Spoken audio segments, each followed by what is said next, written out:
Баяғы заманда кең байтақ қазақ даласында кішкентай еңбекқор тышқан өмір сүріпті. Тышқан таңмен таласа тұрып, інін тазалап, дән жинап, еңбек етуді әдетке айналдырған екен. Бір күні ол дән іздеп жүріп, алыстағы орманға кіріп кетеді. Тышқан байқамай, алып арыстанның үстінен аттап өтіп, оны оятып алыпты. Кешір мені, патша ағзам, мен сені ренжіткім келмеді. Бір күні мен де саған көмектесермін. Арыстан тышқанның батылдығына таң қалып, күліп жібереді де, оны босатып жібереді. Біраз күн өткен соң, арыстан аңшылардың құрған қақпанына түсіп қалады. Сол сәтте тышқан жетіп келіп, арқанды өз кішкентай тістерімен кеміре бастайды. Содан бері екеуі айрылмас досқа айналыпты. Қазақ халқы айтқандай, кішкентай болсаң да, жүрегің үлкен болсын.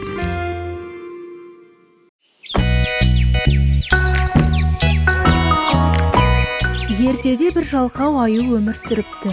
Ол әр таңда орнынан тұруға ерініп, тек тамақ ішуді ойлайды екен. Ал оның көршісі өте ақылды, еңбекқор кішкентай шыбын еді. Бір күні шыбын азаннан кешке дейін ұйқы соғатын аюдың жалқаулығына шыдамай, оны тәртіпке үйреткісі келеді. Әй көрші, сен неге күні бойы ұйықтай бересің? Бір мезгіл жұмыс істемейсің бе? Маған бәрібір, тек тамағым тоқ болса болды. Жалқаудың жауабына аза болған шыбын жақын маңдағы дана қарияға барып, аюды қалай тәрбиелеуге боладығын сұрайды. Қария оған бір айла үйретеді.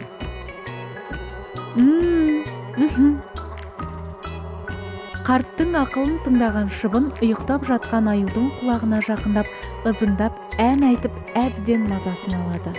Ыз-ыз-ыз-ыз-ыз-ыз, аю мырза, тұрыңыз, тұра ғой аюжан. Бірнеше күн ұйықтай алмай, әбден шыдамы таусылған аю ақыры орнынан тұрып, өзін өзгертуге шешім қабылдайды. Тұрдан хабар келсе, ұйқыдан маза кетер деген осы екен ғой. Тұрсам тұрайын. Таңмен таласа тұрып, жеміс теріп, орманды тазалап, еңбекке бейімделеді. Айлалары іске асқан шыбын мен қарт оны сырттай бақылап, риза болады. Бәрекелді, жарайсың аюжан. Еңбек етсең емерсің, ерінбесең жеңерсің деген ақыл сөз осыдан қалған екен.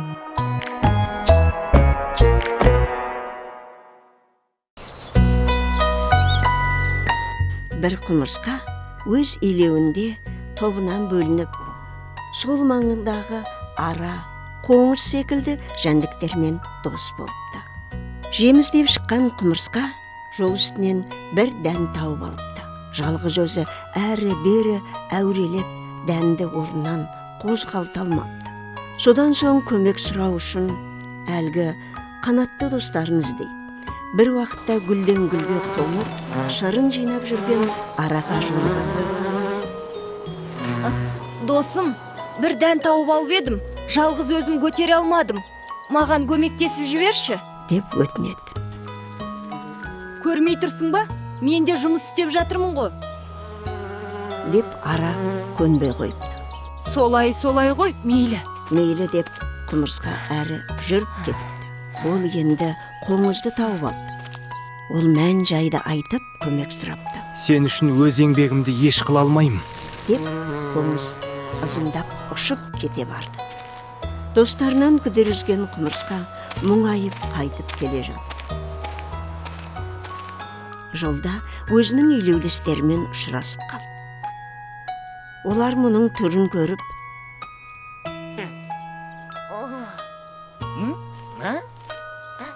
Не істеп жүрсің? деп жөнін сұрайды. Жалғыз құмырсқа өзінің басынан кешкенін айтып береді. Жалғыздық деген сол, деп илеулестері жұбатады да, құмырсқаның дәнін көтеріп, әрі қарай алып кетеді. Құмырсқа үйіріне қайта қосылады. Жаңа достың қадірі ескі досқа жетпейді. деген екен сонда бір кәрі құмырсқа.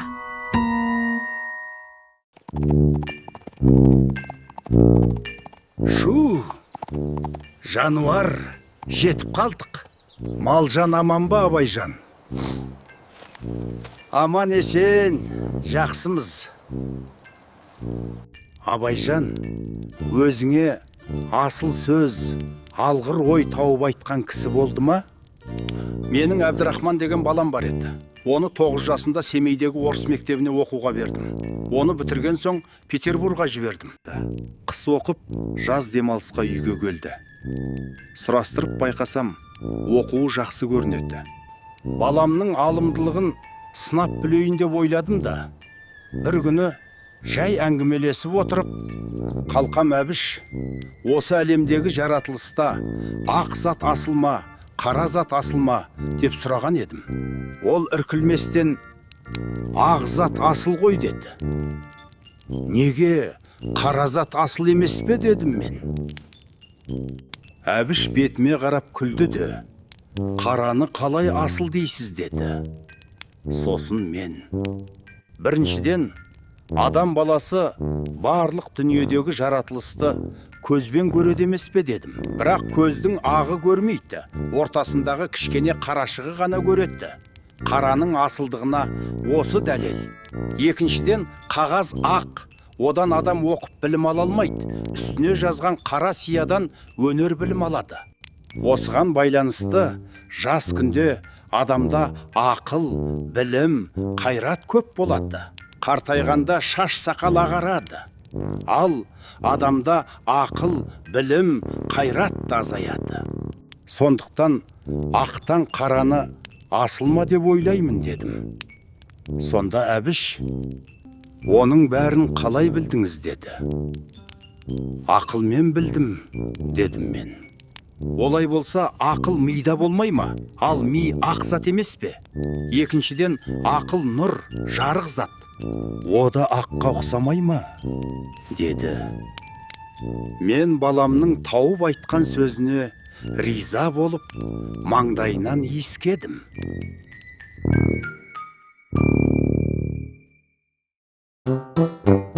Баяғы өткен заманда бай мен кедей көрші өмір сүріпті. Олардың араздығы сондай, бір-бірін көргісі келмейді екен. Байдың үйі кең, әдемі болыпты. Іші толған алтын мен күміс, ал кедейдің үйі ағаштан жасалған, төбесін бұтамен жапқан қора екен. Алтын мен күміс түгіл, нанын әзер тауып жепті. Егін егіп, оны суарып, күтіп, орып, өз күнін өзі көріпті. Бір жылы көктемде апат су тасқыны болыпты. Бай алтынын көтеріп, ағаштың басына шығып кетеді. Ал кедей болса, бір көмеш нанын қойнына салып, ол да ағаштың басына көтерген. Су тасқыны 15 күнге созды. Бір күні қарны ашқан бай кедейге: «Ей, кедей, сен мына бір кесек алтынды ал да, маған бір жүм нан бер». «Жоқ, алтының өзіңе, нан бере алмаймын» деп жауап береді кедей. Екінші күні бай кедейден тағы да нан сұрайды. «Алтынымның жартысын берейін» дейді бұл жолы. «Жоқ, бермеймін» деп бұл жолы да кедей келіспейді. Ақыры аштан өліп бара жатқан соң шыдай алмай, бай бір үзім нанға барлық алтынын айырып тастайтынын айтады. Кедей бәрібір келіспейді. Бойынан күші кеткен бай басы айналып суға құлап кетеді. Ал келесі күні су тоқтап, кедей ағаштың басынан түседі. Халықтың алтын күміс тас екен, арпа бидай ас екен дегені осыған орай айтылған екен.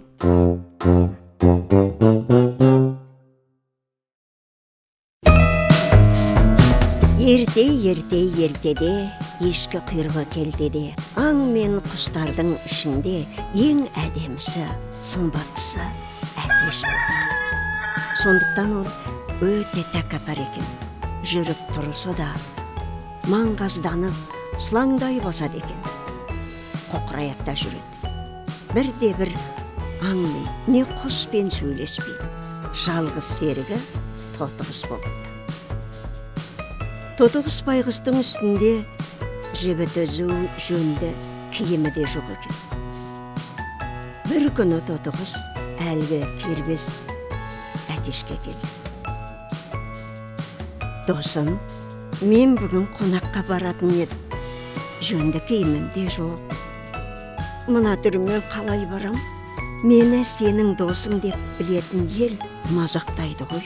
Маған үстіңдегі әдемі киіміңді бере тұршы, деп қиылып жалыныпты.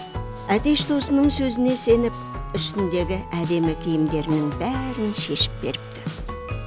Сөйтіп Тотықұс жасанып тұрып киініп алады. Қай мезгілде келетінін айтады.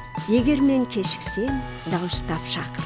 Келмей жатсам, тағы да шақыр, дауысыңды естейін, дейді. Сөйтіп Тотықұс әсем киініп тойға кетеді. Бірақ ол қайтып оралмайды.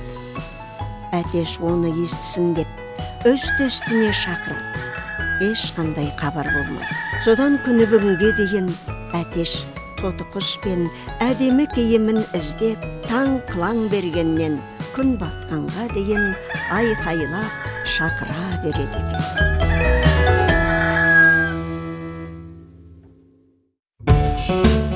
Ертеде ит пен мысық өте тату болған екен. Екеуінде адам асырап, үйінде ұстапты. Күндердің бір күнінде адамның май сіңген тері дорбаға салып, сақтап жүрген алтыны жоғалады. Қанша іздесе де табылмайды. Алтыннан айырылған адамның күйі тайып, жүдей бастайды. Досым, осылай қарап отыра береміз бе? Қожайынға көмектесейік. Я, алтын салынған дорбаны іздеп табайық. Екеуі ой қырды аралап, бармаған тауы, баспаған жері қалмайды. Ақыры титықтап, үйлеріне қайтады. Ит пен мысық ұнжырғасы түсіп, үнсіз келе жатқанда, кенет қожасының май сіңген дорбасының иісі мұрындарын жарып жібере жаздайды. Оф, мынау ненің иісі? Біз іздеген дорбаның иісіне ұқсайды екен. Мяу. Я, дорба жақын маңда секілді, іздейік. Ит айнала жүгіріп тіміскілеп, ақыры бір тышқанның інін қаза бастайды. Мысықтың қуанышы қойнына сыймай, аңдып қарап отыра береді. Ит көп азаптанып, тышқан інінің түбіне жетсе, алтын салынған майлы дорбаны тышқан тығып қойған екен. Мынаны көрдің бе? Иә, бірақ бұл дорбаны қожайынға мен жеткізуім керек. Мяу. Мысық иесіне жақсы атанбақ болып, иттен бұрын алдында ала қашады. Ол үйдің төбесімен қырғи жүгіріп, иесіне жетеді. Алтынды тастай салады. Мұны көріп қожасы қуанып кетеді. Мысықты бауырына басып құшақтайды. Сөйтіп тұрғанда қара терге түсіп, сабалақ болып арсалаңдап, ит те жетеді. Ит келген бойда қожасының аяғына оралып, қыңсылай еркелейді. Ештеңені түсінбеген ол итіне жекіп, қуып жібереді. Жәбір көрген ит ызаланып мысыққа тап береді. Қап бәлем, сен бе? Мяу. Қожайын екеуін зорға айырып мысықты үйіне алып кетеді. Сол күннен бастап итті үйіне жолатпайды екен. Мінекей, содан бері ит пен мысық бір-бірімен араз болып қалыпты. Мысықтың тышқанға өштесуі де сол күннен басталған екен.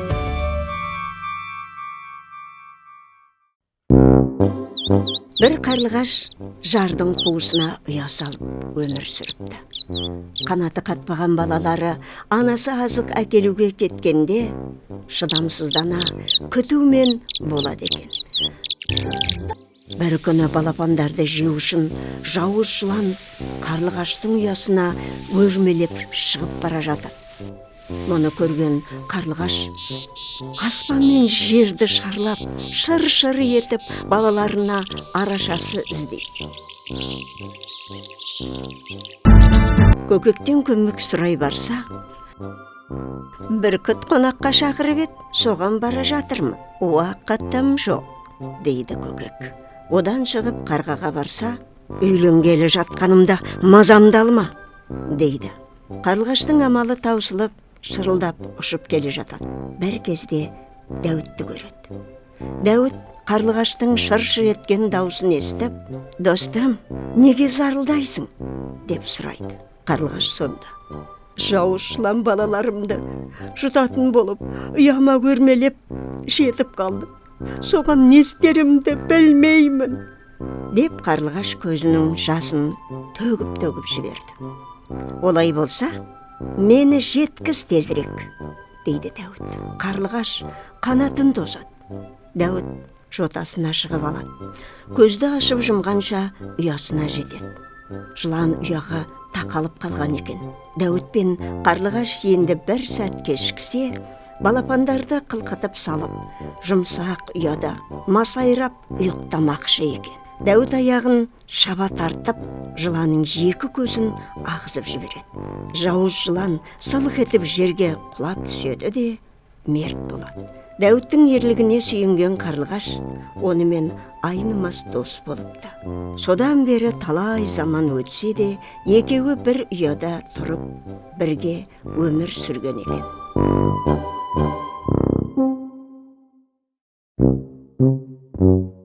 Бір күні Қожанасыр бір баймен жанжалдасып, ханның алдына жүгінуге бармақшы болады. Бай сыйлық беріп, хан байдың сөзін сөйлейтінін сезген қожа, ханның алдына қойнына бір үлкен тасты салып барады.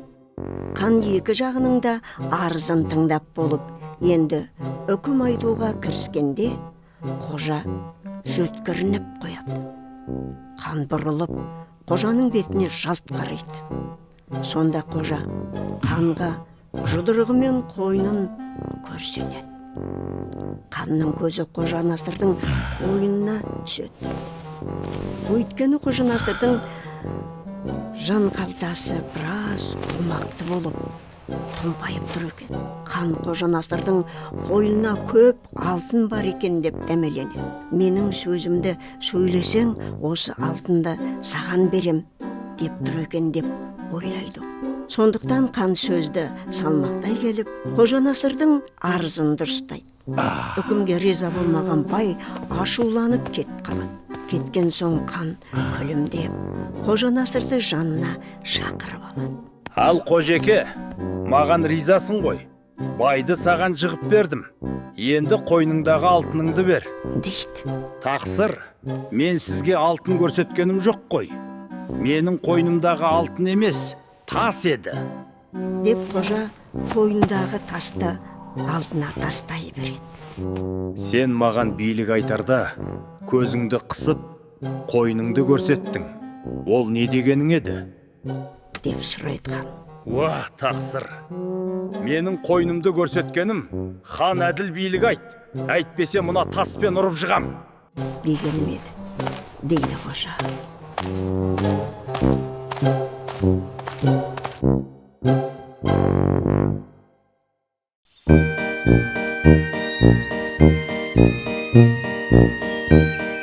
Ертеде бір шал мен кемпір болыпты. Олар балық аулап күндерін көреді екен. Бір күні шал шанасына аулаған балығын толтырып алып, сүйрей алмай келе жатады. Оны көрген түлкі жолына өтірік өлген болып жата қалады. Түлкіні көрген шал: «О, мына түлкіден шапанға жаға жасауға болады ғой», деп ойлайды. Тегін олжаға кенерген шал түлкіні балық артқан шанасына салып алады. Осыны күткен қу түлкі шалға білдірмей бір-бірлеп балықтарды лақтырып отырады.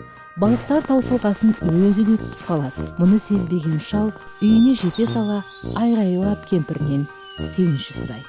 «Ей, шық бері, мен саған қырдың қызыл түлкісін әкелдім. Әдемі жаға жасап аласың, енді тоңбайсың» дейді де бұрылып шанасына қараса, балық та түлкі де жоқ екенін көреді. Шал кемпірінен әбден ұялады.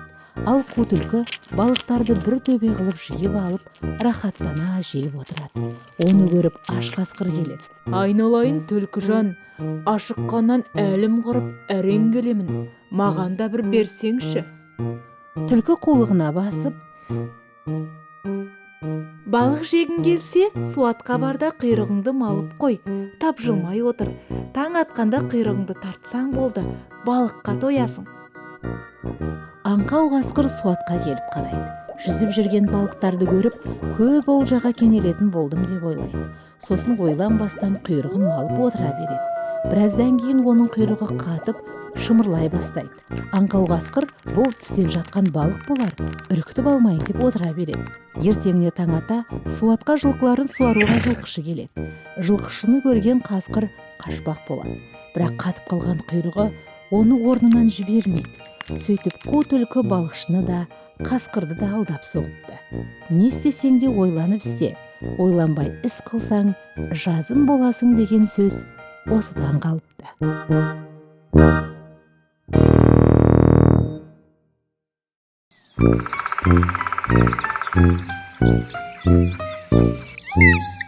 Ертеде орман ішінде қу әрі айлакер түлкі өмір сүріпті. Ол бір күні қонақжайлық танытып, көршісі Тырнаны үйіне мейман болуға шақырыпты. Құдай қосқан көршім Тырна, бүгін кешке қонақ болып кел. Дәмді сорпа ашып, дастарханнан дәм тат. Әрине, келемін, дейді Тырна. Кешқұрып Тырна түлкінің үйіне келеді. Түлкі оны жылы қарсы алып, дастархан жайып, ас ұсынады. Түлкі өзі әзірлеген дәмді сорпаны жалпақ табаққа құйып қояды. Өзі рахаттанып ше бастайды. Ал Тырнаға ұзын тұмсығы кедергі келтіріп, астан дәм тата алмай, көңіл күйі түсіп, сорпаға қарап отырады. Көршісінің қылығына ренжіген Тырна үндемей қоштасып, үйіне қайтып кетеді. Айлакер түлкі өзінің жасаған ісіне қуанып қала береді.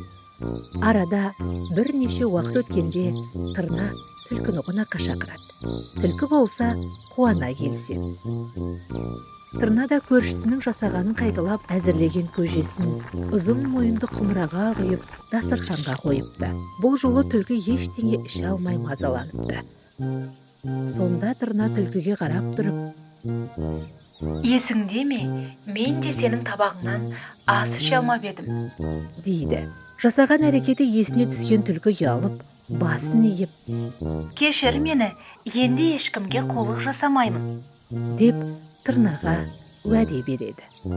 Осыдан кейін екі көрші тату дос болыпты. Қонақты құрметтесең, өзіңде сыйлы боласың деген сөз осыдан қалыпты.